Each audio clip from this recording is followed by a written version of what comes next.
Welcome back to another episode of Pregame Twirl. Today's guest, Stevie Moses, legendary UNH Wildcat, played in the American League, played in the KHL, played in the Swiss League, played in the Finnish League, played in a ton of different leagues. And listen, Stevie, if you're not, I don't know if you're a UNH Hall of Famer yet, but you can't score 22 tucks and not in your senior season and not be a Hall of Famer.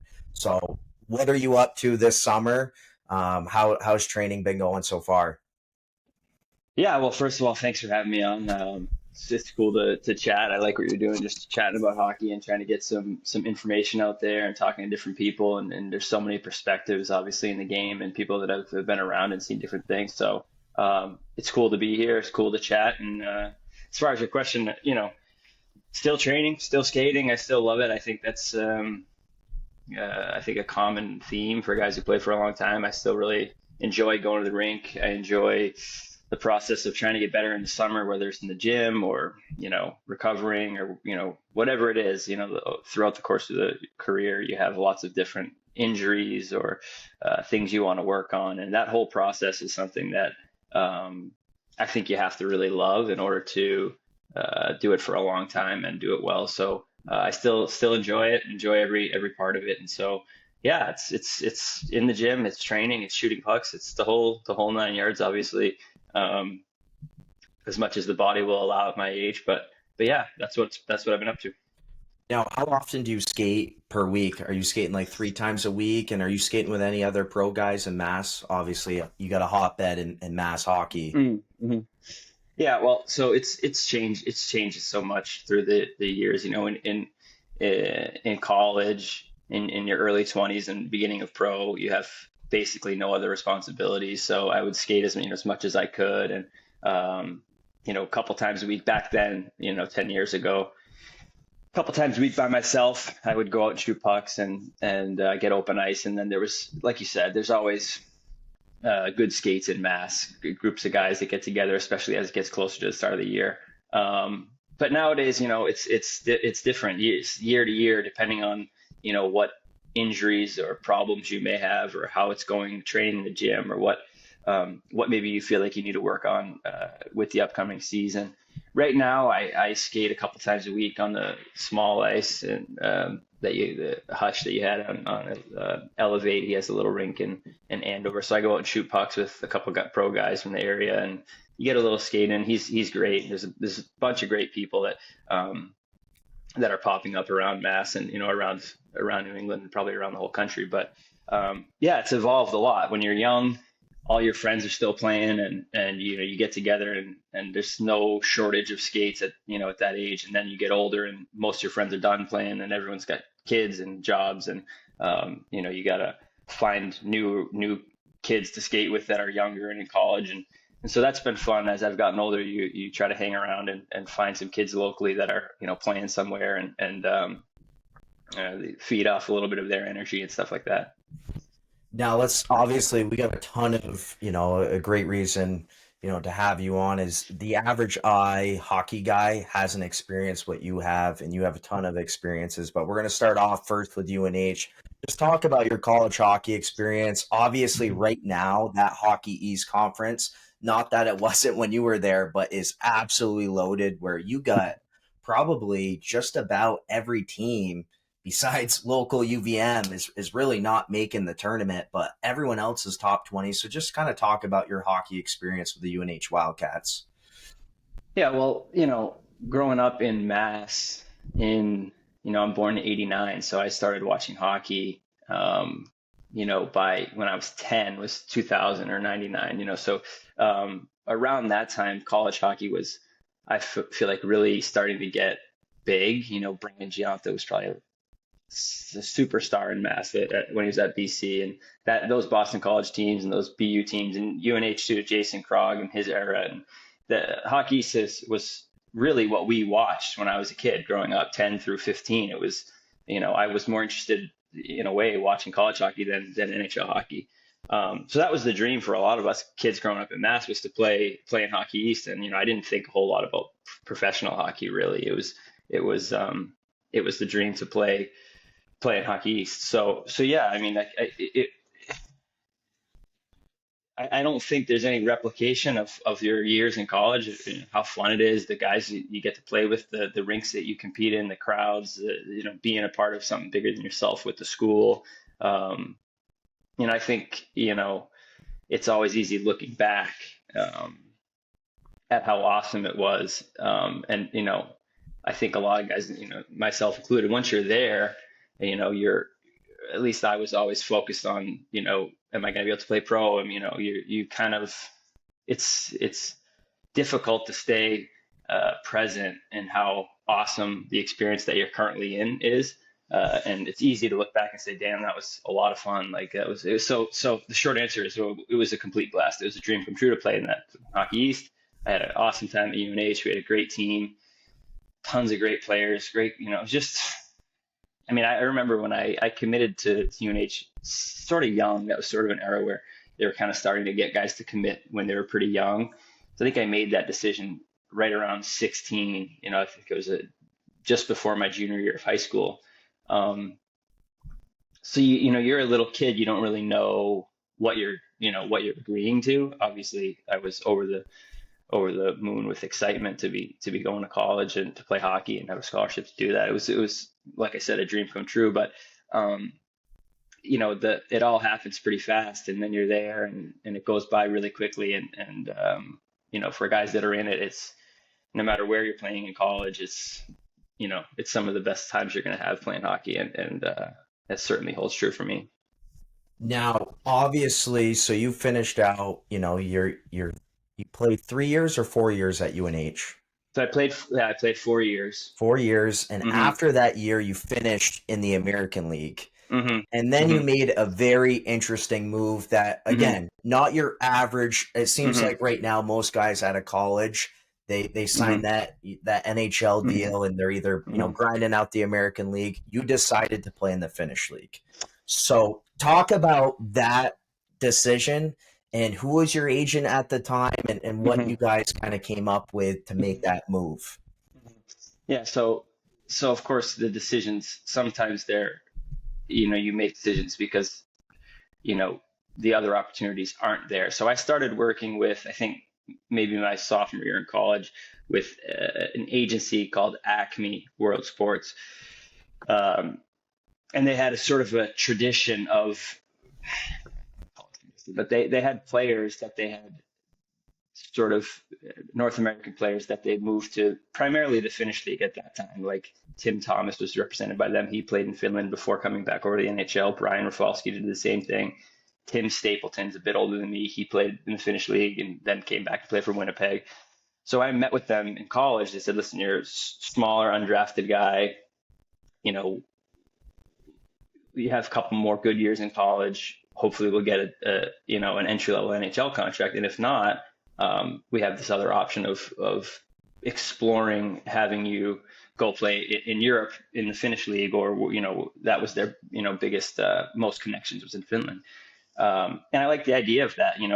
They sold me well on these other players that have done that path where they went over and then came back. And no doubt my dream was, of course, to play in the NHL, and going over there would have been sort of a stepping stone, and it was the plan. Um, and that was run by Billy Zito, who obviously now is having a huge amount of success in the NHL. I think he's a brilliant hockey guy and a good person. Jarmo Kekalainen was previously a partner in that agency. He was the GM of Jokerit, where I ended up going. So they did something also that's, I don't know, I've never heard anyone else doing this. Maybe other players have, but before my senior year, um, my junior and senior year, before both those years, I went to the Blackhawks development camp as like a undrafted invite player. That I think they probably still do that. I don't know. I'm so far removed, but so they have the draft picks go, and then sometimes they invite free agents that whatever they have or whatever. But so before my senior year, I went, which is this is more rare. I went to Helsinki, Finland, to Jokerit's training camp. So I paid my way because I had to be an amateur. I wasn't getting paid to do it, but I paid to go over there, practice with the team for I think 10 or 12 days or something. Their coach and GM got a chance to see me in person and how I would potentially stack up the following season. And it also was really beneficial for me to prepare for my senior year at UNH, which was by far my best one. Um, I went there, skated with this pro team, saw the rink, saw the guys. They had some imports that had a big kind of effect on my career early. And then I came back and played at UNH. So the senior year went well. Team was probably the worst year that our team had while I was there, but I played, well. When we were knocked out of Hockey East playoffs, I went and played on a tryout with the Rangers organization. So I went to, it was Hartford, but it was Connecticut Whale at that time in Hartford, Connecticut. So I was talking to them, and my agents were, you know, maybe trying to get a deal with them for the following season, and but we had this relationship with Jokerit in the Finnish league, and my agents, who, as I've said, was Billy Zito and Brett Peterson, who's now the assistant. Brett Peterson's now the assistant GM of the of the Panthers. Cushing boy. Cushing boy, yeah, and a guy who I've known my whole life because when I was a kid, I'm from Leominster, right near Cushing. They used to do a Cushing camp, like a kids camp, and Brett was a counselor at the camp when he was a player. So he's older than me, but not by, I mean, he was in high school when I was probably 10 to 9, 8, 10, that age. So I've known Brett basically my whole life. So him and Billy were my agents at that time. And they said, this is 2012. They said that CBA is coming up and it's likely that there might be a work stoppage or some sort of lockout. And if you could get this deal done, go to Jokerit, you might put yourself in a really good position because no matter what kind of deal you sign here in North America, it's, if the NHL is not playing, it's the AHL is going to be bogged down and you might spend the whole year in the East Coast. And so anyway, that's the choice we made. I went and played in Jokerit in the Finnish league for my first full year pro. And it was, like I said, a lot of this stuff with career and how it works is sort of out of your control. So some people, my agents, and the timing of it all worked out just really, really well for me because probably a month after I had signed that deal, the NHL announced that they were going to have a lockout. So the league was incredibly strong, and our team had all sorts of great players that came over. My first year pro, the first 30 games of a 60-game season, so the first half of my rookie year, I played on the power play with Erik Karlsson, who had just won the Norris Trophy. He was one of the top defensemen, one of the top players in the world. Val Filppula was from Detroit, was there with us. His brother Ilari Filppula, who was an unbelievable player in Europe for a long time, played until he was 40, super talented. And then Teravainen was the fifth guy, and he was super talented first round pick. So I had kind of in 12 months time, I went from playing at UNH to playing with some of the best players in the world, in Jokerit. And I lucked out big time. Those first 30 games, I scored 20 goals, and I was leading the Finnish league in scoring in the first half of the season. And I thought, geez, this pro hockey thing's really easy. Like, I'm going back to the NHL next year. Well, the NHL lockout ends, and Karlsson leaves, and Filppula leaves, and the next 30 games, I scored 2 more goals. And so I learned pretty quickly that a lot of the success that you have as a player it's a team game, and when you play with unbelievable players, the game's easy, and it can get hard really quickly. So it was a really important year for me from a perspective of I had tons of confidence early, and then you learn that the game can whatever it gives you, it can take it away really quickly. So but moving forward from there, I've signed 2 more years in Jokerit to stay, and that's sort of what kicked off the rest of the career for me. Now, before I turn the page, obviously, I have to ask you, with Bill Zito, did you see this coming? I mean, let's call it spade for spade. This guy and what his body of work with Florida has been unbelievable. So I have no problem saying he's the best GM in the league right now. Mm. Did you see this coming? Did he ever, like, the hockey mind, like, some of the moves he's made, like that to Chuck? I mean, that legit, the Tkachuk Huberdeau trade legit changed Florida's franchise. Mm-hmm. And this is Huberdeau after a 100+ point season, and so just talk about the hockey mind, and did you see this coming with Bill Zito? So, it's hard to say really. I mean, he was I think the people that are in the business as agents are really, it's a very, very similar position as a GM. The agents are obviously selling players and the GMs are buying players. So it's the same business on a different side of it. Um, and I knew him from a different, you know, in a different way. He was always um, super kind to me and a good person and was honest with me all the time. And, what they laid out to me as what my future could be if I was working with them. I thought that they're Billy and the guys working with him, really smart people. And they have partners obviously in Finland that they worked with at the time. Um, but I didn't, it's hard to know what in all the other deals. You only had the interaction that I had with him. I do know that, um, he's bold. He was bold in saying, even as an agent, his claim for me to, hey, let's not sign here in North America. You're not a first round pick. You're undrafted. If you get an NHL two-way NHL deal, you're going to be sort of another number in the depth chart. And like his ideas were always kind of bold and like, let's go over and do something different, try to rebrand yourself. And I think that's how he operates as a GM too. He's not afraid to make bold moves that if they go badly, you know, could have ended in a different way. So I think a lot of times, and it's a difficult job. So I don't want to put myself in that shoes because all those guys, they know a lot more than I do. The guys that are GMs in the NHL, but I think that there's a lot of fear, and once you have the job, making sure you don't do anything that's going to get you to lose the job. So a lot of the moves that are made have to be very justifiable, and someone else has done something similar in the past, and the way he's done things in Florida, at least from the outside, it's he's not afraid to make bold moves, and obviously it's paid off. But super happy for him and Chubbsy and Brett Peterson. Um, awesome people. They've done an incredible job there. I mean, what else can you say? The players obviously at the end of the day have to win it, but they've done an incredible job putting together the team that they have. Yeah, they've done a lot of great groundwork for Yeah. Florida. But now moving on, obviously you spent some good time in the KHL, and again, from an average eye standpoint, not a lot of people know what the KHL is about or what that Mhm. experience is kind of like. And obviously, it's your story to tell. But playing with Dasuk, Kovalchuk, the list goes Mhm. on and on. Dadnoff. Mhm. So just kind of talk about your experience playing in the KHL. Yeah.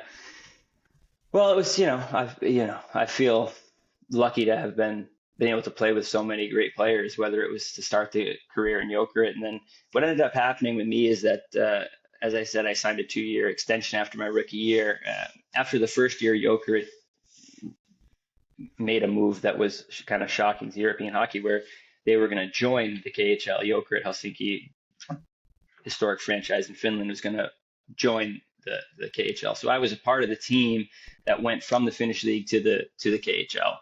And in that first year, none of us really knew what to expect. Obviously, there was a lot of turnover from the year we were in the Finnish league to the year we went to the KHL. The roster changed quite a bit.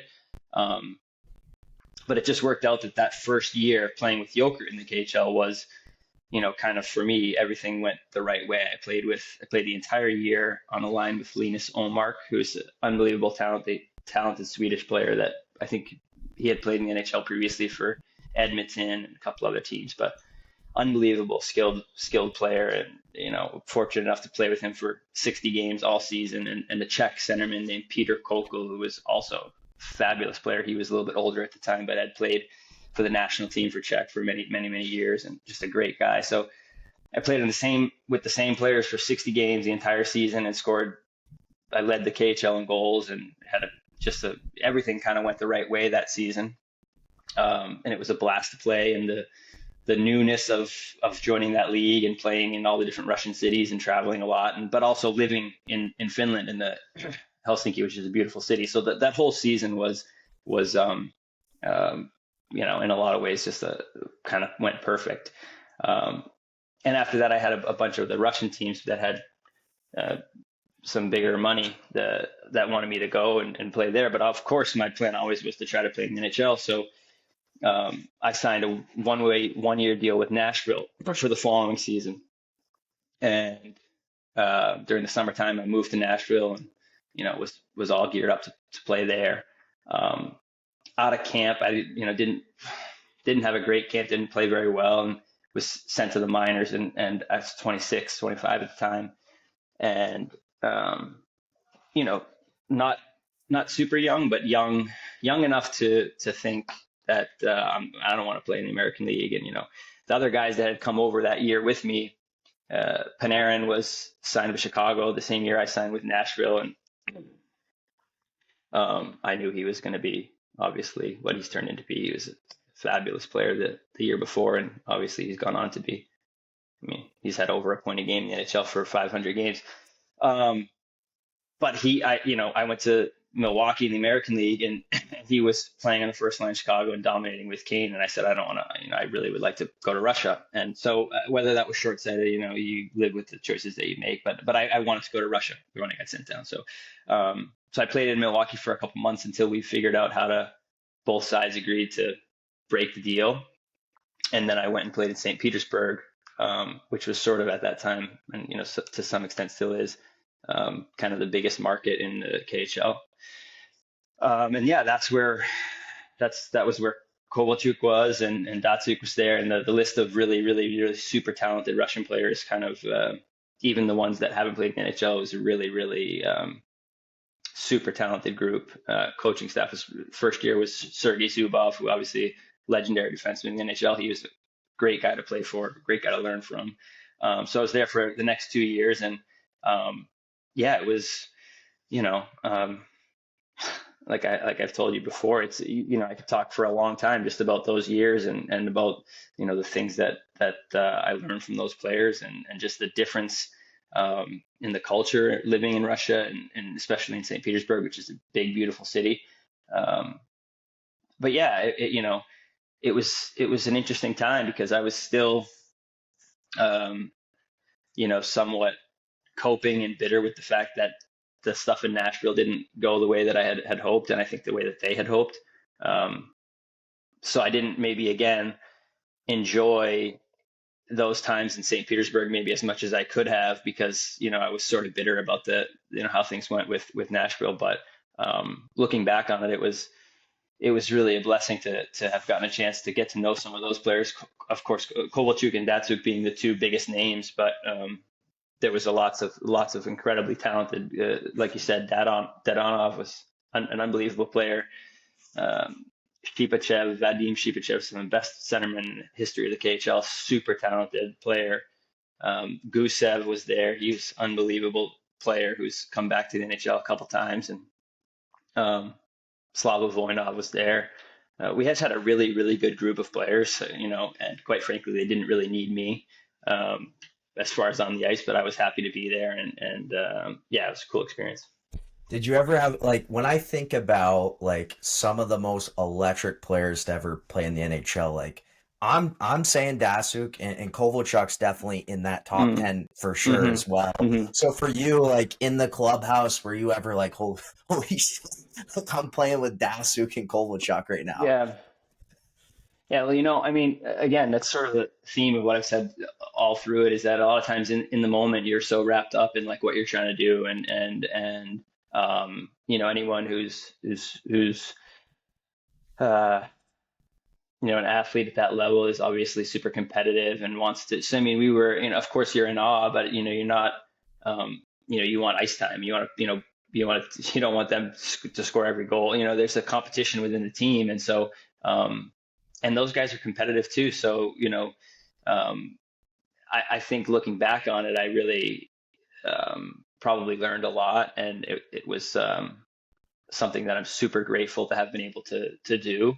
But at the time, they were teammates and awesome guys for sure. But I tried not to be too much of a fan of them, because like growing up, I watched those guys too. They're a bit older than me, so in the NHL.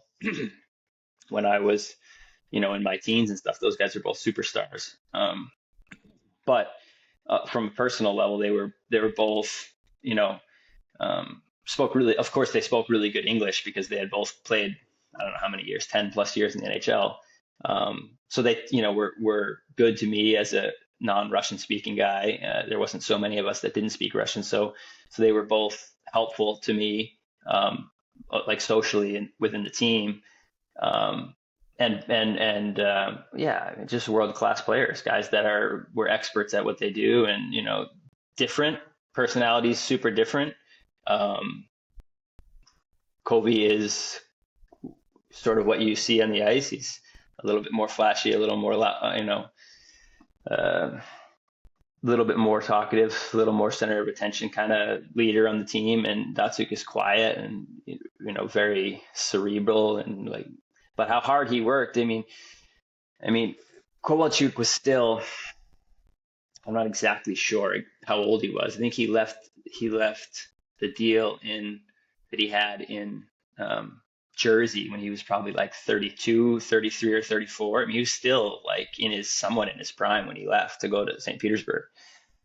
So he wasn't by no means slowed down much at that point. He was still buzzing around, making unbelievable plays. Datsuk was older. He played in Detroit longer than Kobe played in the NHL. So by the time Datsuk was there, his game was not at the level that it was at during his prime in Detroit, but he was still on the ice first and off the ice last and constantly working on puck protection and takeaways. And he's so crafty and just super, unique on the ice and what he could do with his stick. And then Kovalchuk is what you saw of him. He's a 6'4", 225 or bigger, and can fly and can shoot, and he's just very exciting player to watch, even in practice, what he could do. But great people, both loved the game and worked hard, and again, just something that I feel was really cool looking back on it, having had a chance to play with those guys. Now, Stevie, I gotta ask you, you're missing a tooth here. Now, was that from the K? What's the story there? How did you end up losing It that actually tooth? was, yeah. I lost this tooth in the first year I played in Russia, which was in Jokerit before I signed in Nashville, came back. I've had it replaced multiple times, but I haven't had a permanent one replaced and I said, my wife and I now said, I just wait till I'm retired to get the permanent one in. But it actually happened in Minsk, which is in Belarus. The Dynamo Minsk has had a long time had a team in Russia, so I was in Minsk, Belarus when it happened, and um, it's funny that there's lots of these little stories from Russia, but um, the city of Minsk, like the main strip, is actually really really nice, like most restaurants and casinos, and it looks really nice. And when we'd go play there, they have a beautiful rink, and you stay on that main street, and you kind of take away. It's a pretty nice city. Um, but this tooth got knocked out, and the one next to it was kind of going back, so I couldn't close my mouth. So the team doctor, our team doctor, took me to like a local dentist that was sort of off the main street, and it was kind of a shithole. Like once you get outside the main street, and the dentist, it felt like he was like 12 years old, and he basically took a wrench and just pushed the other tooth, the one that was down and back. He kind of like pushed it back up in my mouth, and it was not the I don't think it was the best dental work that I have ever received. But when I got back, we flew back the next day to Finland, and then they did some more, I don't know, more high end care on it, and then a couple root canals or whatever. But no, so I've over the years I've had some flippers that I've lost, and a couple times they've glued one to this tooth and I've lost it. So once I retire, I'm gonna get it permanently fixed. But for now, I leave it the way it is. I love that for you. With that being said, I got a great question for you. And again, like I feel like from an average hockey fan, when you talk the second best league in the world, a lot of people just think it's the American League just because it's Mhm. a league below the NHL. But you have played in the American League. You have played in the Finnish League. You played in the KHL. You played in the Swiss. You played in the Czech.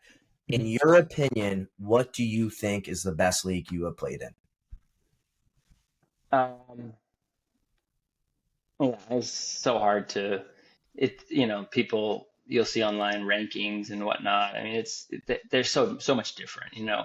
I mean, the American Hockey League is a tremendous league. It's got so many high picks and so many guys that will eventually become great players in the NHL. And I think from the time that I started in the American League 15 years ago to now, the league has gotten younger and, you know, faster, and more teams are using it as a development league where lots of players play a year or two in the American League before they go to the NHL.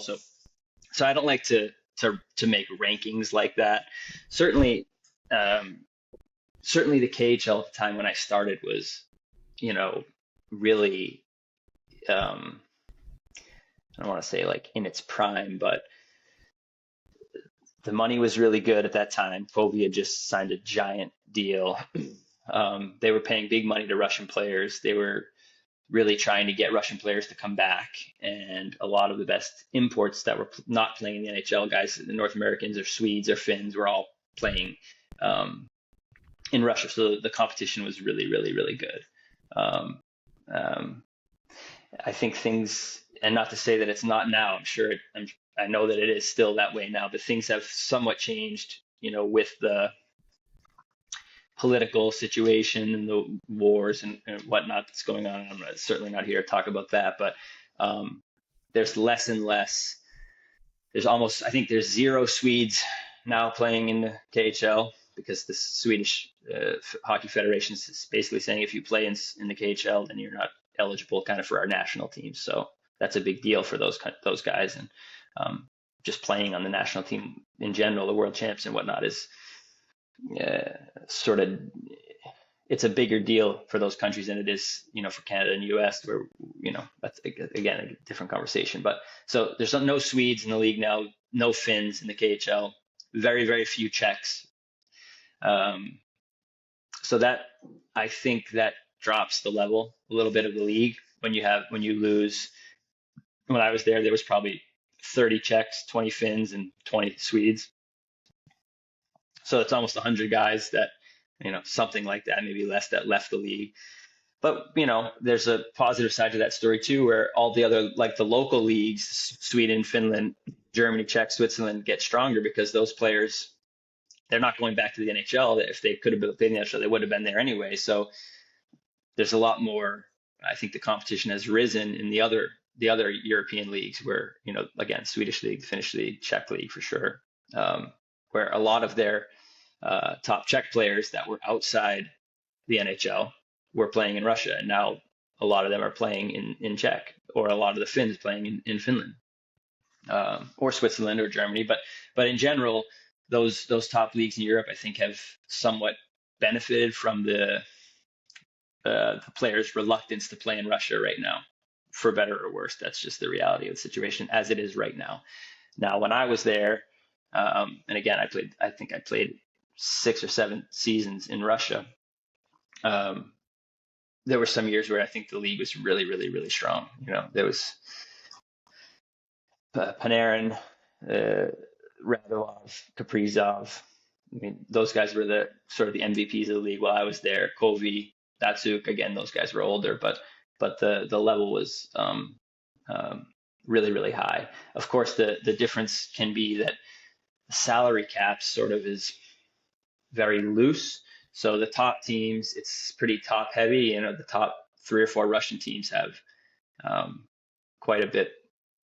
At least when I was there, their budget was quite a bit higher than the other teams. So there's maybe, you know, I'm being polite, but there's a lot less parity at that time. The year that we won the championship in the KHL, I think we lost in the regular season less than 10 games, and then in the playoffs we lost 2 games. So same format as the NHL, 4 rounds, best of 7. I think we went 4-1, 4-0, 4-1, 4-0. So, you know, that's pretty dominant. Where you don't see anything like that really in the North American, you know, in the AHL, the NHL. There's much, much more parity. Now, I have to ask you this. You played for Team USA in the World Championship. So just kind of Hmm. talk about, and I believe you played, that was the year Jack Eichel, I believe, played in that World Hmm. Championship as well. Hmm. So just Hmm. talk about that experience. Where did you guys play? Where was the World Championship that year? And how did you guys end up doing in that tournament? Yeah, it was a great experience. It was after the year that I had a good season in Russia and led the league in goals, and had signed the next season. I was signed in Nashville.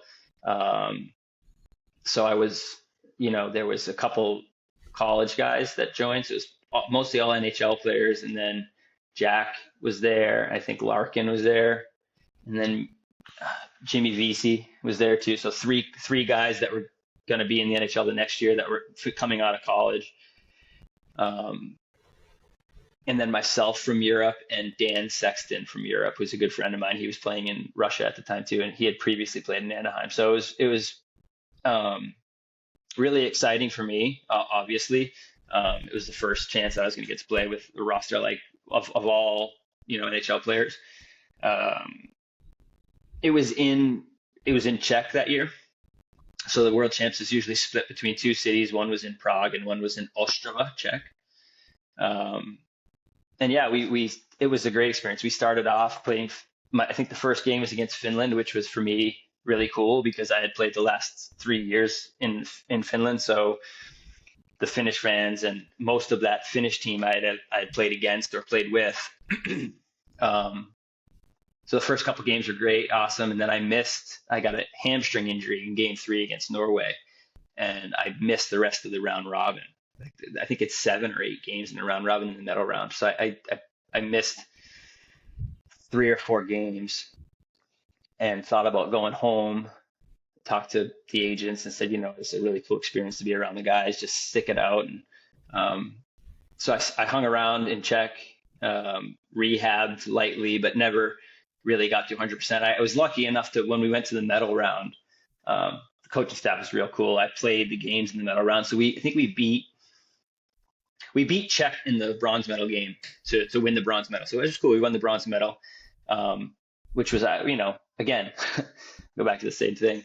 You know, at the time it was like, oh, we didn't win the gold and who cares? But looking back, I'm really happy that I went, and it was a really cool experience to have won with that group. And a lot of those guys I, still, see and keep in touch with, and obviously watching them do the things they've done, like Jack, and some of them have gone on to be superstars. And um, Seth Jones was on that team, and obviously he just won the cup. And so, I mean, it was a good group, great people. But at the time, I was kind of pissed off that I was hurt, pissed off that I, didn't get to show a healthy game, except for the first couple. I played the first 2 games healthy.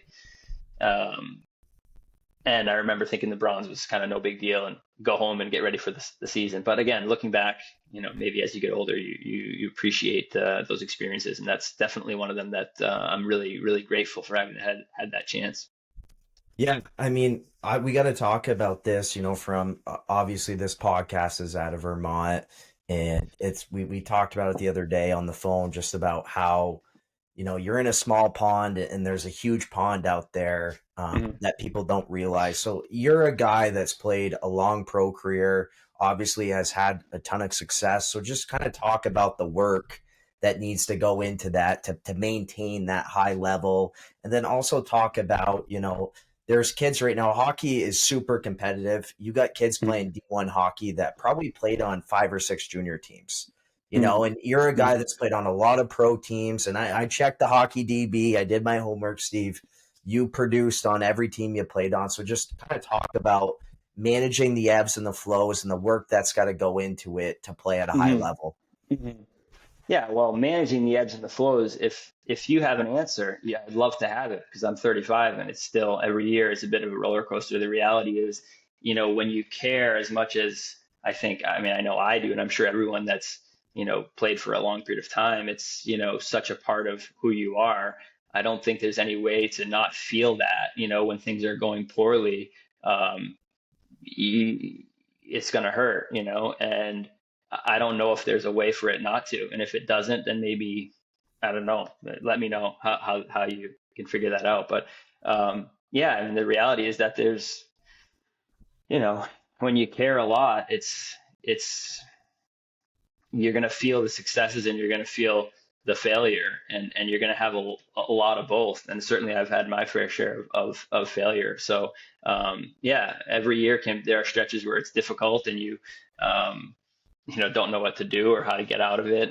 And I think I think it's more talked about now. You'll see NHL guys talk about that, that they talk to, some sports psychologist or someone to help them, try to get out of a rut or keep that feeling going and the good feeling.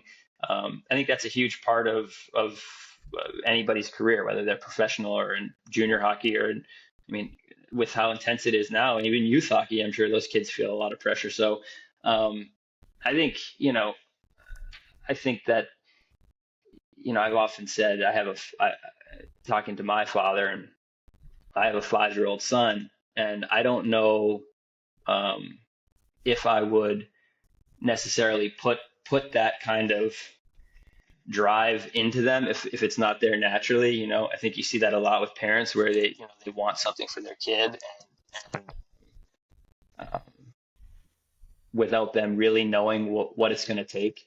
Um, I think people it's easy to see the work that it takes physically, the training, the skating, the shooting, the whatever else, all the things you have to do to physically be capable of playing. But maybe what the parents who haven't played don't realize is what the battle that it's going to be mentally. And that's really where um, when if you're looking at it as a parent, let's take the pressure off the kids as much as we can, because there's plenty of time for them to feel that, and they will feel it. Um, but let's not put that into somebody who's not asking for it. I think the kids need to, like I know for myself, I was always begging to do more hockey, more and more and more, everything. It was just, my father didn't have to force me to do anything. He was the one trying to dial it back. Um, and so, when it comes to, um, how I'd approach it with kids, or what I see now with kids, so many young kids have, you know, their regular team, their summer team, their skating coach, their shooting coach, and that's great. And believe me, I was as guilty. And my parent, I did all that stuff as a kid too. But I really wanted to do it, and I think I was prepared to deal with the mental side of it, of what expectation all that stuff comes with, and I just think that in general, um, we should put a little bit more emphasis on kids enjoying their youth hockey experience, because it goes by really fast, and those should be the most fun years that you have playing, with all your best friends when you're a kid. And it shouldn't be a profession until it needs to be.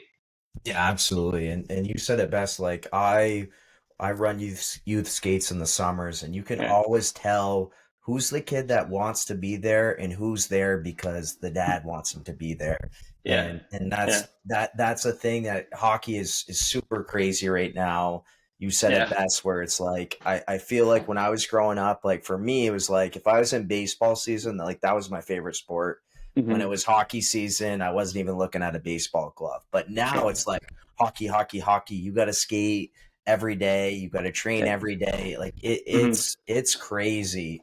Um, so that's why it's so important, to have guys like yourself that have experienced a lot within the game of hockey, kind of share your experience. So Well, yeah. I mean, to that point, I mean, it's just you know, the closer you get to, I was watching The Sandlot. I don't know if you've seen that movie oh about the yeah, baseball players. Yeah.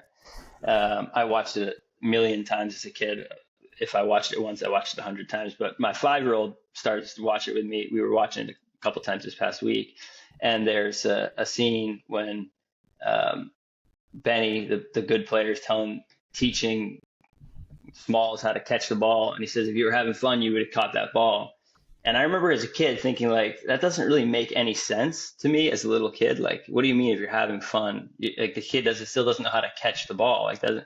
But as an adult, and I see with kids, like with my 5-year-old, one session a week or 2 sessions a week where the kid is just playing and enjoying himself, they figure out how to move properly, how to cross over, how to skate, how to shoot naturally when they're enjoying themselves. When they're having fun and truly playing, that's when real development happens. And when everything is so structured and you're constantly being told to go around this cone or that cone, or, and then shoot this way or pass this way, or bend your knees more, do this more. It's overwhelming, and it becomes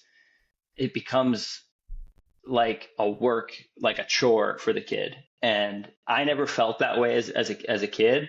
And I think that's something that parents should try to avoid, with their kids, because really the big jumps in development, whether you're my age or whether you're a 5-year-old kid, is when you're having fun. I mean, to this day, if I'm miserable on the ice and there are times when things are going poorly and I'm not having fun, then I stink. That's just the way it is. And for whatever reason, if something clicks and I start to enjoy myself, the game is easy. Now, I haven't changed at all. And between anything that's changed is me finding that joy for the game. And so the more that a kid or any player loves hockey, the better they're going to be at it. And I think that that's super cliche, but it's also really true, where, it's every parent says, make sure you have fun when you're out there. And it's like, that's like, to me as a kid, like, this is the dumbest thing to say. Like, what do you mean? Make sure I have fun. I'm trying to win.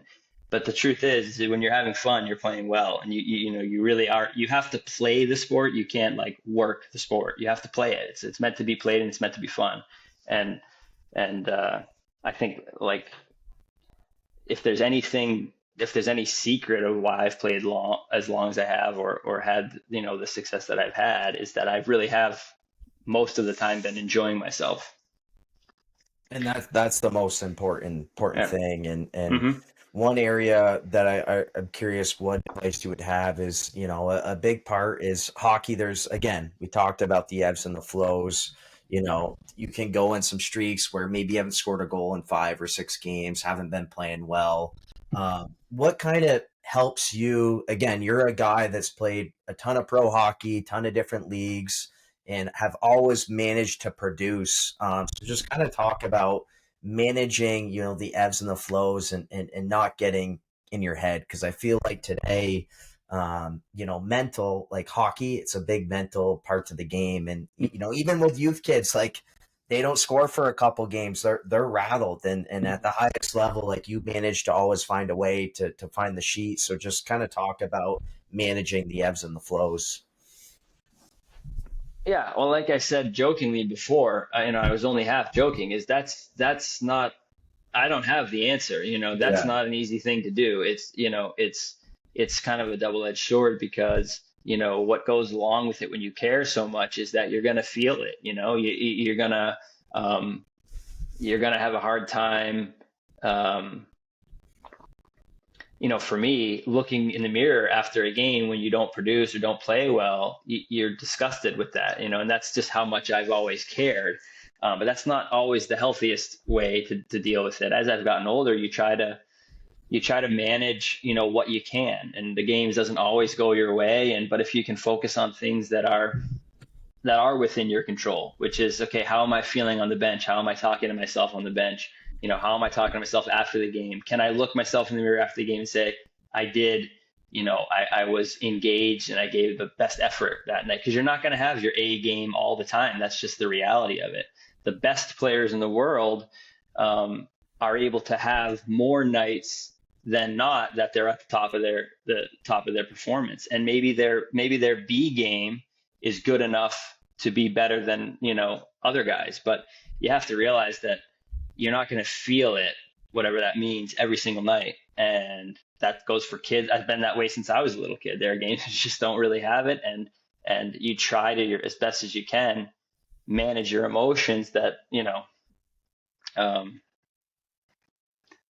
as long as again, cliche, but as long as I do the best with what I've got tonight, I should be able to leave it at the rink. And because what happens is, or at least with me, is you start playing poorly, and then you look at yourself differently, and then you're not feeling good. You have less energy, and it kind of snowballs in a negative way. And that's been something I've dealt with my whole career, and I think a lot of guys would probably relate to that. But um, finding yourself outside the rink, not attaching your entire personality or self-image to what you do on the ice, is a big problem, I think, in sports. Because at least me, and I'm sure most guys, they grow up from ages 8, 9, 10 as the hockey player. In school, you're Steve Moses. He's a hockey player. You know, that's your identity, right? So, um, you know, when you begin to feel that you're not living up to that, it's a total collapse of who you think you are. And of course, we're all much more than that. So, you know, as you get older, you have kids, and you know, life is becomes bigger than hockey. It becomes a little bit easier to, you know, have a bad game, come home, and your kid wants to color, or play game, you know, wrestle or whatever, and then pretty quickly you kind of you're not depressed about missing, you know, the chance you had or not playing well, but that doesn't cure all either. You know, it's still that voice in your head that says, you know, you're a hockey player, and why aren't you playing hockey the way you can? So, you know, having some perspective on that it is a game, that you know the sun's going to come up in the morning one way or the other, um, and putting a little bit more emphasis on the process of what it takes to be successful. Are you working out? Are you doing all the things? Are you preparing for the game? During the game, are you staying positive? If you're doing all those things, you know, at the end of the game, if it doesn't work out the way that you thought it should, you know, you should be able to move on, turn the page to the next one, and that's how maybe you can avoid kind of going into those longer slumps and stuff. But again, it's easy to say, it's not easy to do. It's easy to say these things, but difficult to live by them. So again, I'm 35 years old. I'll be 36 this next season, and I'll be working on exactly what I've just described, trying to not make your life and mood wrapped up whether or not you scored a goal. But you know, that's how I've lived. And again, I think it's part of when you care as much as I have over the course of your career. That sort of comes with that sort of mental struggle is part of it that a lot of people don't talk about. Well, Steve, I really appreciate you coming on and sharing your hockey experience and giving advice to our young listeners that are inspiring to do what you did. And I wish you nothing but the best. Obviously, you've had a great pro career, and I'm looking forward to watching some games. Maybe me and the Hutchie Bear will go down to check, Yeah, well, grind out a hey, weekend. hey, it's a nice weekend. It's a nice place to visit. If you want to come to Prague and come see a game, feel free. Give me a shout. I'm happy to be on. Thanks for having me again. I think it's cool to have these outlets to have discussions like this, and especially, you know, for someone like me who's, you know, around here, sort of been playing for a long time, but people don't follow hockey, you know, overseas quite as much. So yeah, it's cool. It's cool to chat. I appreciate having me on. So thank you, Steve. Ciao. Thank you.